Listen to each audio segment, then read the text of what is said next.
우리가 세상 살면서 아주 중요한 부분이 하나 있는데 그게 평가입니다. 교육을 받으면서도 평가를 받아야 되고요. 시험도 봐야 되고 또 남이 나를 평가하는 것도 있고 나도 남을 평가하면서 살아갑니다. 평가라고 하는 것이 중요하죠. 믿음 생활에서도 굉장히 중요합니다. 내가 하나님 앞에서 어떤 평가를 가지고 살아갈 건가? 내가 하나님 앞에서 지나친 자기 평가를 가지게 되면 그건 참 곤란합니다. 전혀 은혜를 받지 못하죠. 그런가 하면 또 어떤 분 기도하실 때 한국에서 보니까 발에 때만도 못한 죄인입니다 그러는데 우리는 하나님의 형상을 입고 하나님께서 귀하게 보는 존재지 발에 때만도 못한 그런 존재는 아닙니다. 내가 하나님 앞에서 갖는 자기 평가도 중요하지만 또 하나님이 나를 어떻게 평가하시는가, 그게 여러분 믿음 생활이죠. 하나님이 나를 어떻게 보시나. 요즘 미국 대통령 선거로도 참 복잡합니다. 크리스찬 내셔널리즘이라고 하는 아주 구구파 파라이트 그룹들이 지금 기승을 이제 부리는데, 뉴욕타임즈 베스트셀러의 책을 쓸 정도로 예일 대학 출신의 아주 유명한 작가인데, 디트리히 본헤퍼라고 하는 독일의 사람에 대한 전기를 써가지고, 이 본헤퍼라는 사람은 히틀러에게 저항해서 죽은 사람인데 우리 모두가 다 전부 다 이 민주당을 다 척결해야 된다. 본헤퍼를 배워 이렇게 이상하게 지금 그 책을 써서 독일에서 지금 난리가 났습니다. 항의하고 왜 그 위대한 사람을 39살에 순교를 당한 사람을 이상하게 만드느냐. 그래서 이번 주 하루는 전 굉장히 분주하게 지냈습니다. 독일에 있는 친구들하고 관계도 하고 그랬습니다만은 하이니히 베트포드 슈트롬이라고 하는 분은 세계 개신교회 총의장입니다. 굉장히 유명하신 분이죠. 이분하고 최근에 제가 인터뷰를 하면서, 이분이 본헤퍼를 전공하신 분이에요. 또 칼바르트하고 본헤퍼를 전공하여서 이분하고 인터뷰하면서 참 느끼는 게 굉장히 깨끗한 생각을 가지고 있구나. 그리고 어떻게 하면 하나님 말씀을 가지고 이 세상을 볼까. 사실 개신교, 세계 개신교 연합회 총의장이면 물론 임기는 한 6년 정도 하는 걸로 압니다만은 원래 또 독일 교회 전체 주교까지 하신 분이죠. 가톨릭에서 교황급 정도의 권력을 가지고 계신 분이에요. 굉장히 겸손하고 어떻게 하면 하나님 말씀의 빛 속에서 세상을 보고 살아갈까. 그래서 제가 요즘 기도 제목이 참 이런 분이 차기에 이제 독일 대통령 이제 캔디데이트라고 하니까 이런 분이 독일 대통령 되면 참 좋겠다. 그런 생각을 해봅니다. 독일은 대통령은 영적 지도자를 뽑습니다. 수상은 정치가를 뽑지만 이런 좋은 영적 지도자들이 조언을 하고 정치에, 우리 미국도 좀 그랬으면 좋겠고 또 한국도 좀 그랬으면 좋겠는데, 믿음이라고 하는 건 말씀의 진리를 쫓아서 살아가는 건데 사실 믿음이라고 하는 거 어렵습니다. 말처럼 그렇게 쉽지 않아요. 성경에서 말하는 믿음은 굉장히 어렵습니다. 이 믿음이 올 때 하나님의 축복과 능력이 같이 하기 때문에 이 믿음은 내가 나를 평가할 수가 있는 게 아니라 하나님께서 나의 믿음을 평가할 때 능력이 주어지는 겁니다. 오늘 창세기 24장에 보면 그 아브라함이 믿었던 종의 이야기, 엘리에젤의 이야기가 나옵니다. 아브라함의 인생에 오랜 동참한 사람이었습니다. 그래서 하나님께서 자식을 주지 않으니까 자기 후계자로 삼으려고 했을 정도로 엘리에젤을 믿고 또 사랑했습니다. 이 엘리에젤은 아브라함의 마음과 생각을 잘 알고 있었죠. 그래서 오늘 본문에 보면 며느리를 택하는 장면이 참 아름다워요. 좋아 보입니다. 그 아브라함의 가정이 손님 대접할 줄 아는 가정이고, 또 자기에게 와서 우물가에서 대접을 할 줄 아는 이 젊은 처녀를 보고는 이 사람 정도면 우리 주인이 가장 흡족해하는 그런 이제 며느리감이 되겠다. 그렇게 고릅니다.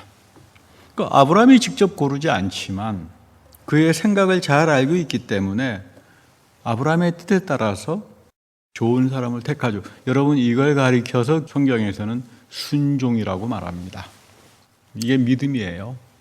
사실은 여러분, 순종은 굉장히 어려운 영적 덕목이에요. 하나님 마음에 흡족한 믿음을 갖지 못한 사람들은 절대로 순종 못합니다. 내가 순종하고 싶다 그래서 하는 게 아닙니다. 아브라함은 순종의 사람이고 바울은 항상 아브라함의 믿음을 배우라. 그 이유는 아브라함은 하나님의 생각과 뜻을 알고 있었어요.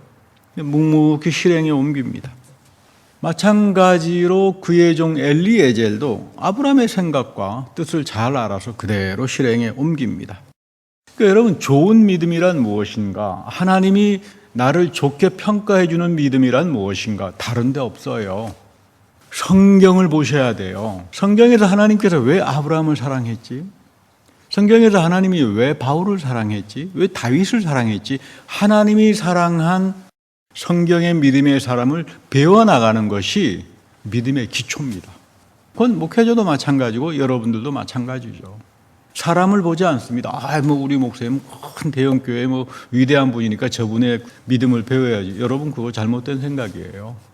믿음은 오직 성경을 통해서 하나님이 사랑한 믿음이 무엇인가, 목회자든 교인이든 함께 다 같이 배워가는 순종의 과정이 믿음이라고 하는 이야기입니다. 독일이 통일이 된 이유가 사람들이 여러 가지로 말을 할 겁니다. 고르바초프가 개방 정책을 썼기 때문이다.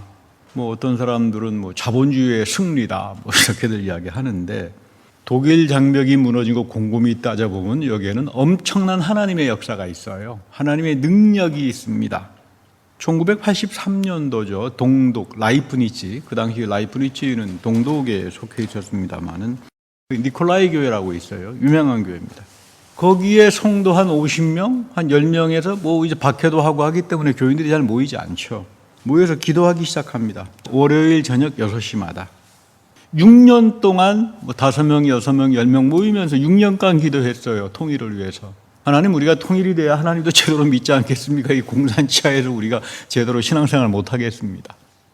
조금 가니까 100명으로 숫자가 늘어났어요. 나중에 보니까 2만 명, 7만 명. 그래서 10월 23일에 36만 명이 모였고, 기도한 지 7, 8년 만에 10월 30일 날 57만 명이 모였는데, 그해 10월 31일 날 베를린 장벽이 무너졌습니다.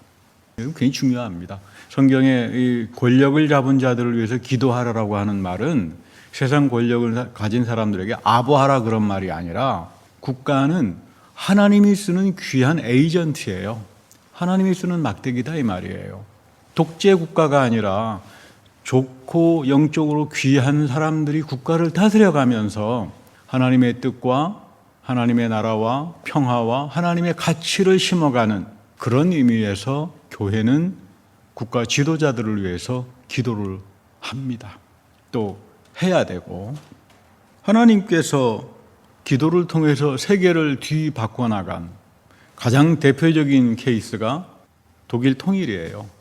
그리고 여기서 가장 큰 영향을 받은 사람이 앙겔라스 마켈라라 그래가지고 독일 여자 수상, 그분이 여기에서 다시 말하면 믿음의 생활을 하면서 자랐던 그런 거장들이죠. 그러니까 나라를 제대로 다스리지 않겠습니까?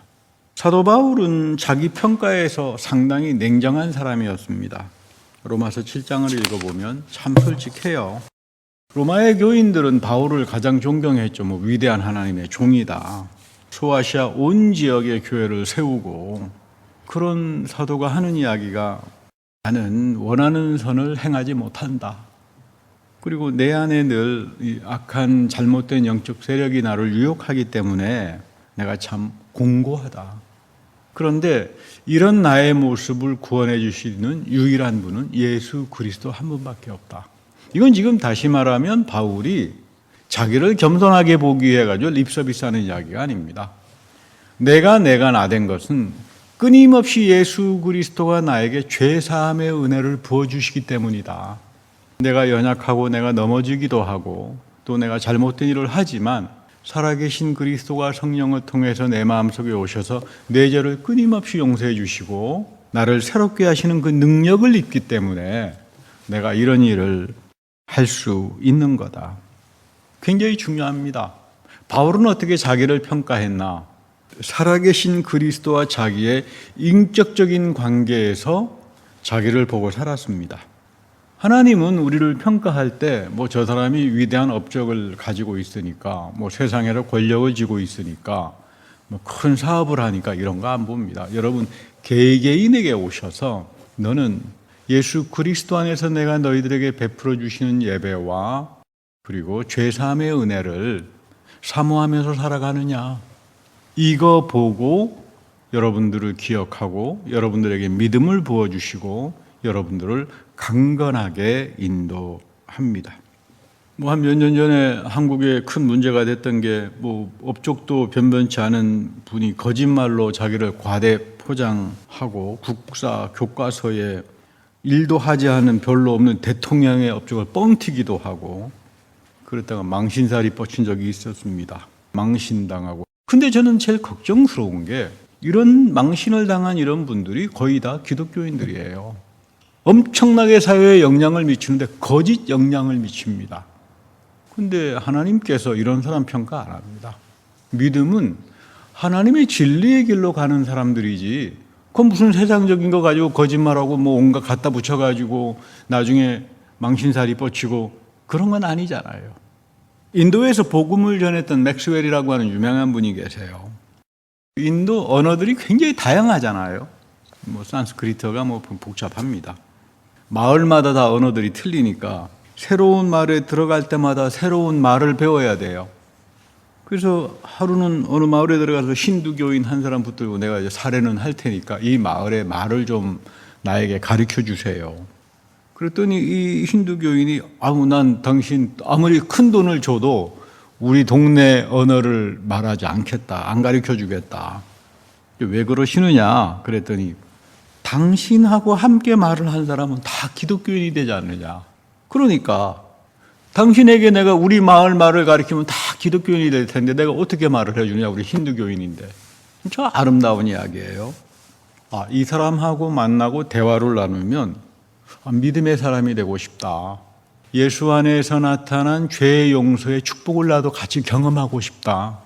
뭐 힌두교 아무리 뒤져보지만 죄의 용서에 대한 이야기는 없거든요. 힌두교 경전을 아무리 뭐 읽어봐도 하나님이 그리스도 안에서 우리들의 죄를 용서했다라고 하는 게 없어요. 너 죄 지었으면 칼마가 생기니까 업보가 생기니까 죽을 고생을 해야 너 죄가 사해져. 이런 건 있지만 하나님이 그리스도 안에서 너의 죄를 사했다. 이 은총은 그래서 인도 사람들이 복음을 쉽게 영접하는 겁니다.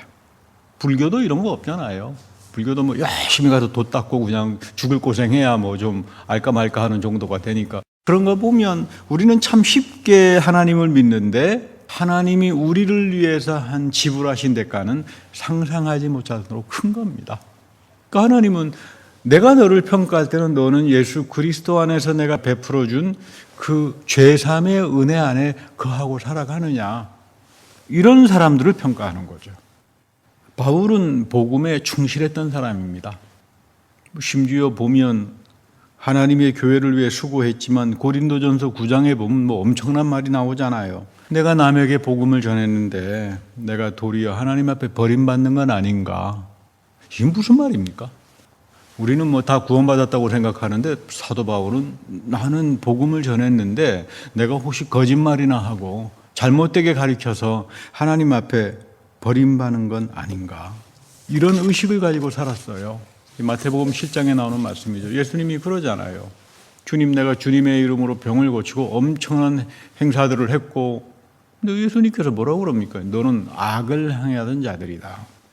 목회자들에 대한 무서운 심판의 말씀이에요.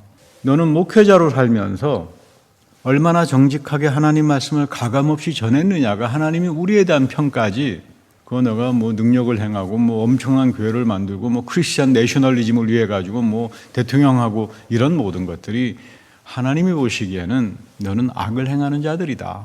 이렇게 끝나는 겁니다. 오늘 믿음을 갖기 참 어렵습니다.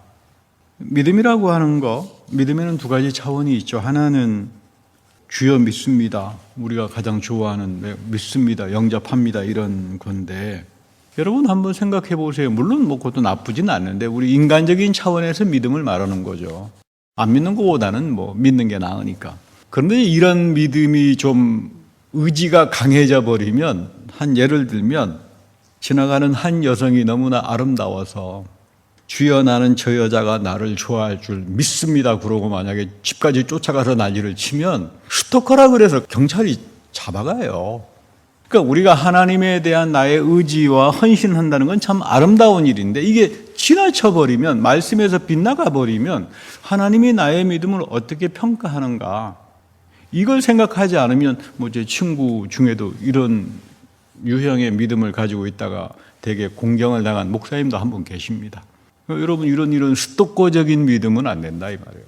하나님 앞에 떼쓰고 강구하고 목이 쉴 때까지 막 하고 방언도 좀 하고 2시간 반씩 막 회개도 하면 완전히 이루어진다. 여러분, 이거는 성경에 없는 말. 이 스토커형의 믿음, 하나님 부담스러워합니다. 두 번째는 하나님이 나를 믿어주시는 거죠. 그건 약속에 따라 살아가는 사람이에요. 하나님께서 죄를 용서하신다 그러니까 내가 예배를 소중하게 봐야 되겠다. 신령과 진정으로 예배를 드리는 자를 하나님께서 찾으신다 그러니까 이런 사람들에게 오늘 바울은 임파워를 한다. 임파워. 이 중요한 말입니다. 능력으로 채워준다. 이런 말이에요. 이 믿음이 하나님 마음에 합하고 하나님의 약속과 말씀에 따라서 믿어가는 사람들. 그러니까 믿음은 내가 평가하는 거 아니야. 하나님이 나를 평가해 주시는 거야. 이 약속의 길로 가는 사람에게 오늘 바울은 하나님께서 임파워를 한다. 이거 굉장한 축복이죠. 하나님이 나에게 일을 맡겨주시고 지식을 주시고 하나님의 생각을 나에게 부어주시고 아브라함처럼 만들어간다 그 말이에요. 여러분들이 다 아브라함처럼 믿고 싶잖아요. 아브라함에서 다윗까지가 천대에 이르는 축복이잖아요. 이 축복을 우리도 다 갖고 싶잖아요. 예수 그리스도의 믿음 안에서. 그러려면 하나님이 사랑하는 믿음의 길로 걸어가야 합니다.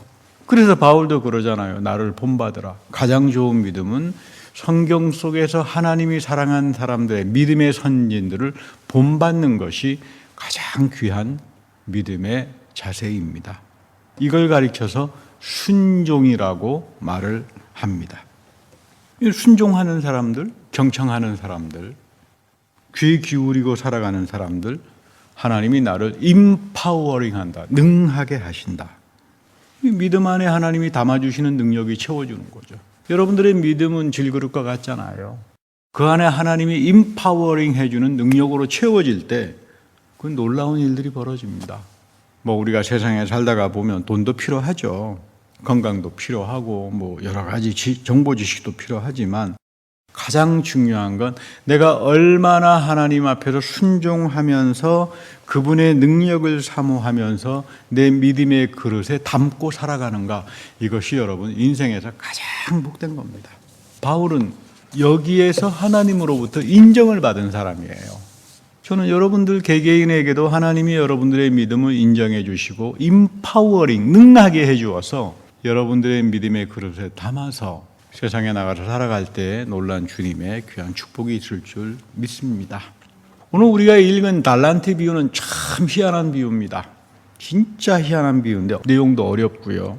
5달란트 받은 사람, 2달란트 받은 사람, 주인에게 이윤을 남겨가지고 내놓았는데 주인은 너희들 참 훌륭하다. 그래서 더 큰 일 맡긴다 칭찬했습니다. 근데 1달란트 받은 사람은 1달란트를 도로 가지고 왔으니까 주인이 책망합니다. 악하고 게으른 종아. 만약에 이 종이 억울하다고 생각해서 주인님 나에게도 처음부터 5달란트를 줬으면 저도 저 정도 하지 않았겠습니까? 이렇게도 말할 수 있고.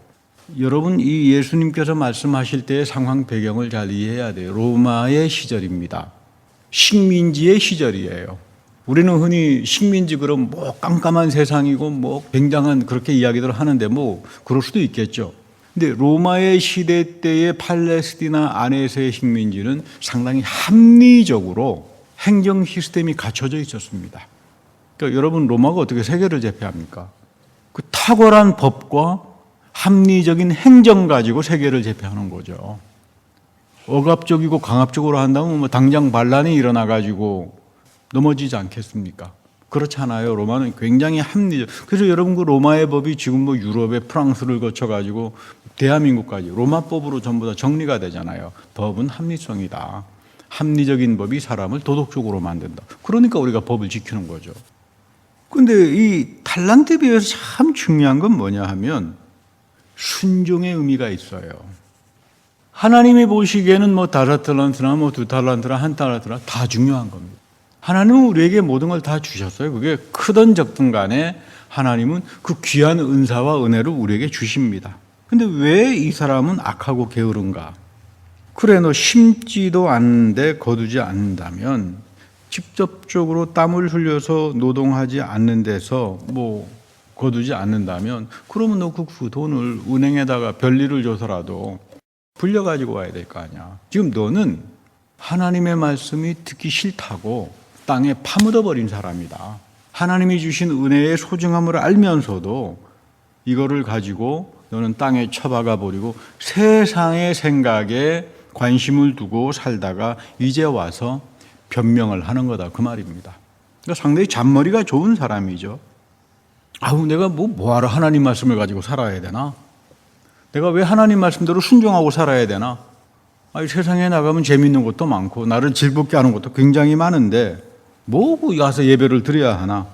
여러 가지가 있어서 하나님이 나에게 준 소중한 달란트, 하나님의 은혜죠. 그거를 땅속에 처박아 버리고 자기 멋대로 살다가 심판할 때쯤 되니까 와서 잔머리를 굴리고는 이상한 궤변을 늘어놓는 겁니다. 책망을 받은 종은 하나님이 주신 달란트를 하찮게 여겼어요. 하나님은 여러분 모두에게 개개인으로 다 좋은 달란트를 주셨습니다.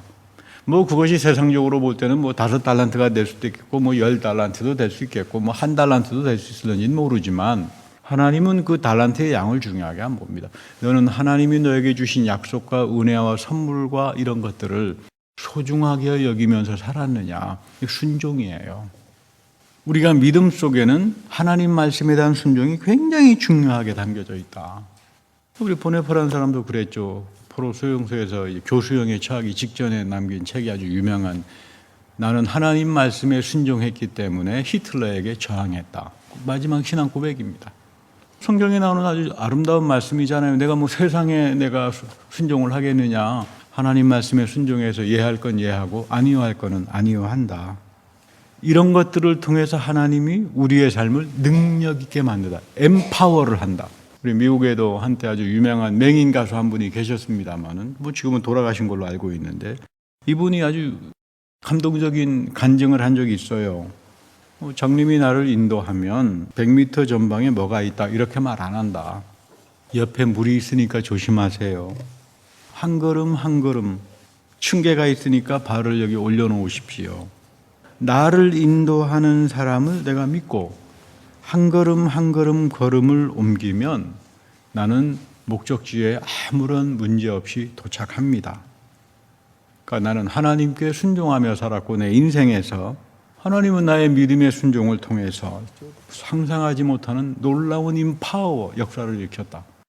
나는 여러분들이 이런 믿음을 가지고 살았으면 좋겠어요. 세상이 볼 때는 아무것도 아닌 것 같지만 나에게 주신 하나님이 주신 이 달란트를 소중하게 여기고 순종하고 하나님이 움직여가는 그 길에 살아갈 때에 여러분 우리는 10년 후, 20년 후를 알지 못합니다. 뭐 당장 5년 후, 내일 일도 알지 못합니다. 그러나 하나님은 우리에게 달란트를 주어서 동행하기를 원합니다. 사모하고 간구하고 귀하게 여기는 사람들 속에 여기에 충성하고 순종하는 사람들 속에 한 걸음 한 걸음 한 걸음 우리가 이 믿음을 쌓아나갈 때에 하나님은 우리의 미래를 축복하고 임파워링하고 여러분들의 인생을 복된 삶으로 만들어 가실 겁니다. 이런 축복이 여러분들에게 함께하기를 바랍니다. 기도하겠습니다. 주님, 우리의 믿음을 소중하게 갖고 우리의 믿음 속에 주신 하나님의 한 달란트 소중하게 여기며 순종하며 하나님이 주시는 이 능력을 우리의 믿음의 그릇에 담아 살아갈 때 하나님의 놀라운 형통하심과 그 은혜로움이 우리 모두에게 임하여 주옵소서. 우리 구주 예수 그리스도의 이름으로 축복하며 감사 기도드립니다. 아멘.